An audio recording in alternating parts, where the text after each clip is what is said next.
So lately I've seen this trend of it's not all men, but it's always a man. And some posts hit the mark more than others. So one version I've seen is where it's like men who don't commit bad shit, don't rape, don't abuse, who show up, who are not special, they are just the bare minimum. I don't think that post really helps because the men that it should be speaking to ignore it. The men that are already doing that then don't feel special. The only people it probably resonates with are women who agree with it. And there's validity in that because I know when you're hurt and you see something that's like, yeah, that is right. That can land with you where you're like, yeah, that should be the bare minimum. And maybe there's some women that level of awareness is beneficial in realizing. But the other type of post that I've seen is from Daisy's Travel Diaries, and I think she nailed it.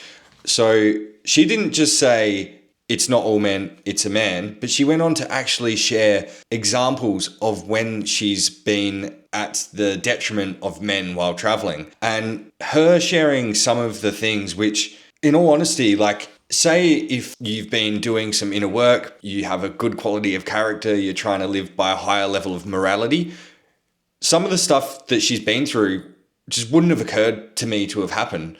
And if you have one post saying, not all men, but always a man, you know, you're not special, you should be doing X, Y, Z, there's not that much activation. There's more resistance, defensiveness. Whereas Daisy sharing what she's been through, that creates activation in me where I'm like, fuck them. I want to protect women from degenerates like that. So with her actually sharing some of the stuff that she's been through, ranging from a guy touching himself in a secluded area right next to a busy beach, someone DMing her saying that they're going to find her, smash her, and that she'll have no choice, which is fucked up. Being in a hostel and basically guys trying to creep on her, even the owner of one place. Like, there's just endless amounts, and I'm sure she's got many more. That's the type of content where I'm like, let's fucking change this. Like, that cannot be happening.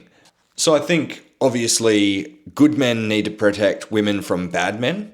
And that can happen from within social groups. Like, there was a time when I was younger and I was hanging out with, I wouldn't say a mate, but someone that was associated with me and his girlfriend. And it became evident while I was in the car with them that he'd hit her. And I'm like, nah, mate, you don't hit women. And he got completely emotionally reactive. And he was like, what, you want to fight? And I was like, yeah. He pulled over and truth be told, he got the better of me in that fight. But still, I was willing to defend what I felt was my moral code, even though I probably didn't have the skills to back it up, which is probably why, you know, martial arts are good for good men. I digress. So there's that element of good men holding the people in their circles to higher levels of accountability, but also having enough ability to see something happening on the street and go, that's not happening, that's fucked up, and stepping in. And I think that's actually a dilemma of the whole society we have at the moment. You know, many people have that attitude of someone else will deal with it, or I don't want to put myself in harm's way. But I think we're really coming to the precipice of what's easy and what's right. And ultimately, the thing that's going to take society in the right direction is every individual choosing what's right, not what's easy.